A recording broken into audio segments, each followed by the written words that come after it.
आज फिर रसोई में ताला लगा हुआ था। इधर कौशल्या जी की चाय पीने की बड़ी इच्छा हो रही थी, पर रसोई के दरवाजे पर ताला लगा देखकर वह वापस लौट आई।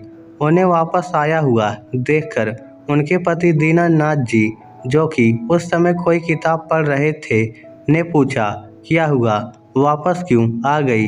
तुम तो चाय बनाने गई थी ना, कैसे बनाऊं चाय? बहू रसोई को ही ताला लगाकर चली गई है।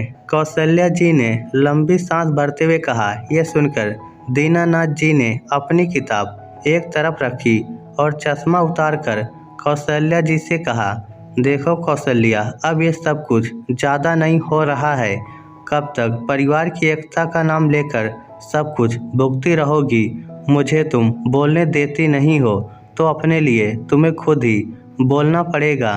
यह सुनकर कौशल्या जी चुपचाप पलंग पर बैठ गई। उन्हें चुपचाप बैठा देखकर दीनानाथ जी वहां से उठकर बाहर आ गए और अपनी चप्पल पहनकर घर के बाहर निकल गए। इधर पलंग पर बैठी बैठी कौशल्या जी सोच में पड़ चुकी थी।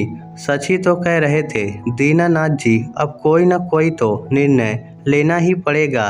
अभी 5 महीने पहले तक तो सब कुछ ठीक था। घर में दीनानाथ जी, कौशल्या जी, उनका बेटा विनोद और बहू संगीता और उनकी 5 वर्षीय बेटी सालू ही तो थे।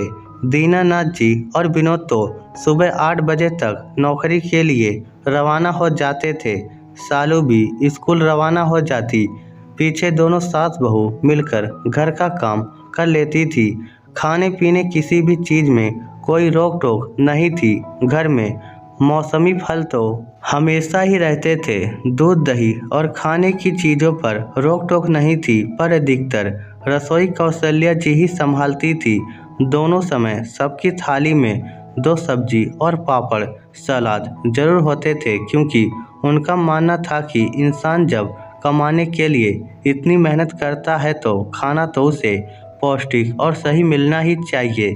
लेकिन अभी 5 महीने पहले दीनानाथ जी रिटायर हो गए। हालांकि उनकी पेंशन तो आ ही रही थी। रिटायर वाले दिन संगीता ने मजाक ही मजाक में कौशल्या जी से अपने मन की बात कह दी। मम्मी जी, देखिए पापा जी अपने काम से रिटायर हो चुके हैं, अब आप भी रसोई से रिटायर हो जाइए। अब तो जिम्मेदारी हमें संभालने दीजिए। इससे पहले कि वह कुछ कहती, विनोद ने कहा, हाँ मम्मी, अब तो आपके भी आराम के दिन हैं। आप भी कब तक लगी रहोगी रसोई में? अब तो जिम्मेदारी बहू को दो। अब अपनी पोती को खिलाओ और प्रभु भजन में समय व्यतीत करो। आखिर उन्हें क्या परेशानी थी? बहू अपना घर खुद संभालना चाहती थी, उल्टा उन्हें तो रसोई के काम से छुट्टी मिल रही थी। तो सबके कहने पर उन्होंने रसोई और घर की पूरी जिम्मेदारी संगीता को सौंप दी। बच्चों पर भार न पड़े इसलिए इधर दीनानाथ जी भी हर महीने 10,000 रुपये संगीता को दे दिया करते थे। इसके अलावा फल सब्जी वगैरह तो वह खुद ही ले आया करते थे।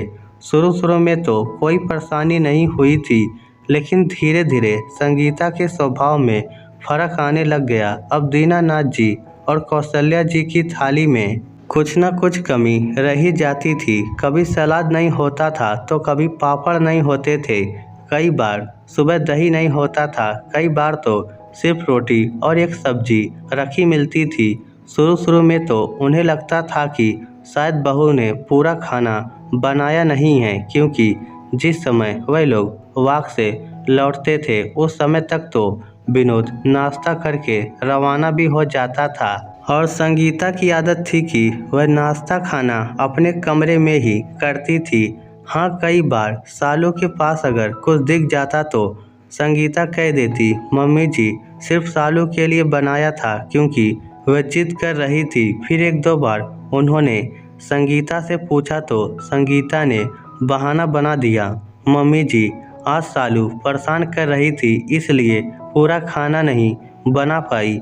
या कभी कहती कि आज नींद देर से खुली थी इसलिए सिर्फ सब्जी रोटी ही बनाई है। तो कभी कहती कि मम्मी जी बहुत काम था इसलिए मैं नहीं कर पाई। कई बार तो कौशल्या जी ने कहा भी, बहू अगर काम का बोझ बहुत ज़्यादा है तो मैं रसोई दोबारा संभाल लूँगी, मुझे कोई परेशानी नहीं है। लेकिन संगीता मना कर देती। फ्रूट भी दीनानाथ जी अगर लेकर आए हैं उसी समय कौशल्या जी ने काट कर दे दिए तो मिल जाते थे, नहीं तो बाद में देखो तो वे भी फ्रिज में नहीं होते थे। पूछने पर पता चलता था कि ख़त्म हो गए। लेकिन एक दिन विनोद ऑफिस से आकर संगीता से बोला, अरे संगीता, तुमने आज जो मटर पनीर की सब्जी बनाई थी उसमें नमक थोड़ा कम था, टिफ़िन में रखने से पहले चेक तो कर लिया करो, पता है नमक भी नहीं था मेरे पास। उस समय कौशल्या जी और दीनानाथ जी वहीं सोफे पर बैठे हुए थे। दोनों ने हैरानी से विनोद की तरफ देखा। आखिर मटर पनीर की सब्जी कब बनी थी? उन्हें तो सुबह सिर्फ दाल परोसी गई थी।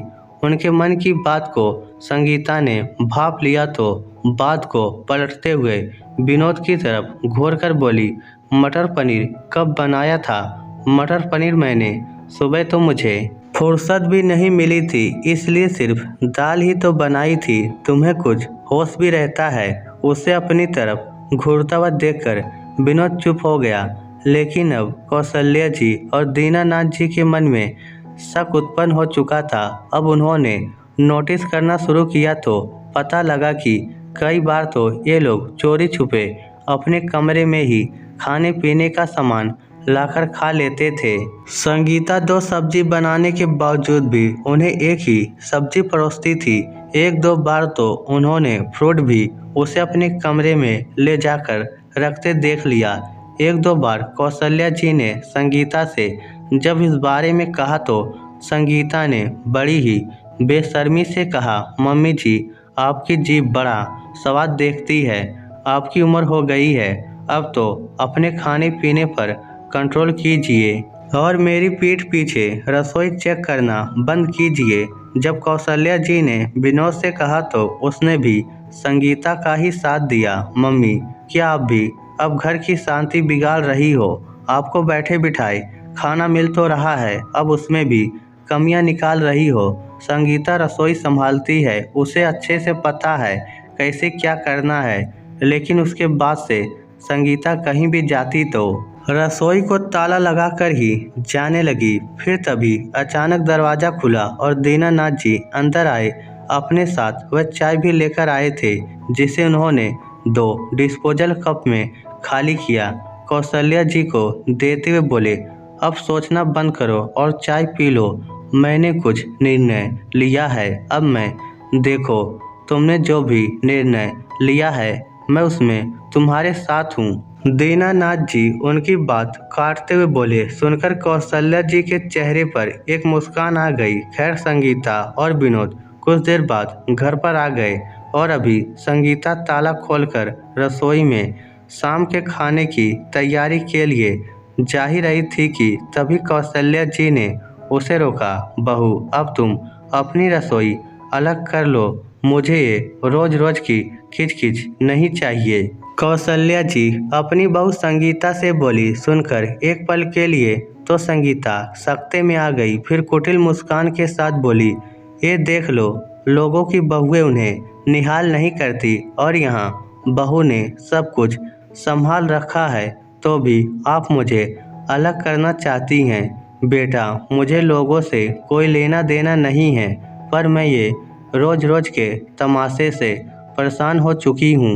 मैं अपनी रसोई खुद संभाल लूँगी, तुम अपनी रसोई लेकर अलग हो जाओ, अपने हिसाब से अपनी रसोई संभालो। अजी, सुनते हो? जरा इधर तो आओ, देखो तुम्हारी मम्मी क्या कह रही हैं। संगीता जोर से अपने पति विनोद को आवाज़ लगाते हुए बोली। क्या हो गया? इतनी तेज तेज क्यों आवाज़ दे रही हो मुझे? विनोद अपने मोबाइल में आंखें गड़ाए हुए बाहर आया और बोला, ये तुम्हारी मम्मी क्या कह रही हैं, जरा सुन लो। कह रही हैं कि मैं अपनी रसोई अलग कर लूं। सुनकर विनोद भी हैरान रह गया और उसने अपना मोबाइल अपनी पॉकेट में रखते हुए कहा, ये क्या बोल रही हो मम्मी? रसोई क्यों अलग कर दें? परेशानी क्या है? सब कुछ तो सही चल रहा है, फिर बैठे बिठाए क्या फितूर चढ़ा है आपको? देख बेटा, एक घर में रह लेने से या फिर एक ही रसोई में खाना बना लेने से ये मतलब नहीं होता कि हम साथ रह रहे हैं। साथ का मतलब तुम दोनों को पता भी है। थक चुकी हूँ मैं तुम्हारी ये रोज रोज के तमाशे से कम रसोई अलग होगी तो हम अपनी मर्जी का बनाकर खा सकेंगे। कौशल्या जी ने जवाब दिया, अरे वाह मम्मी, अपने खाने पीने को थोड़ा सा कंट्रोल नहीं कर सकती जो उसके पीछे अपने परिवार को तोड़कर अलग कर रही हो। शर्म आने की बात है, परिवार को एक कर चलना आप लोगों की जिम्मेदारी है, लेकिन आप तो खुद ही इसे तोड़ने पर तुली हो। संगीता ने कहा, घर को जोड़कर रखने की जिम्मेदारी बुजुर्गों की होती है, लेकिन क्या इस जिम्मेदारी के पीछे भूखे मर जाए। शर्म करो तुम दोनों। पति पत्नी खुद अपने कमरे में ले जाकर चुपचाप खा लेते हो और यहाँ हमें ढंग की रोटी सब्जी भी नसीब नहीं होती। मैंने कोई इस परिवार को एक करके रखने का ठेका नहीं लिया है, बस कह दिया मैंने कि अपनी रसोई अलग कर लो। कौशल्या जी ने एक तरह से आर्डर देते हुए कहा। इतने में दीनानाथ जी भी बाहर आ गए। उन्हें देखकर विनोद ने कहा, पापा समझाओ मम्मी को, देखो क्या कह रही हैं। बेटा ये तो तुम्हें ये सब करने से पहले सोचना चाहिए था। ये कम से कम तुम्हें रसोई अलग करने की ही तो कह रही है, मकान से निकल जाने को नहीं कह रही। इस फैसले में मैं इसके साथ हूँ, तुम अपना देख लो। आखिर दीनानाथ जी ने भी अपना फैसला सुना दिया। आखिर मजबूरन विनोद और संगीता को अपनी रसोई अलग करनी पड़ी। उन्होंने अपनी रसोई पीछे स्टोर रूम में बना ली। अब दीनानाथ जी और कौशल्या जी अपने अनुसार बनाते खाते थे और कोई रोक टोक भी नहीं थी। इस स्टोरी को लेकर आपकी क्या राय है, नीचे कमेंट करके हमें ज़रूर बताइएगा। धन्यवाद।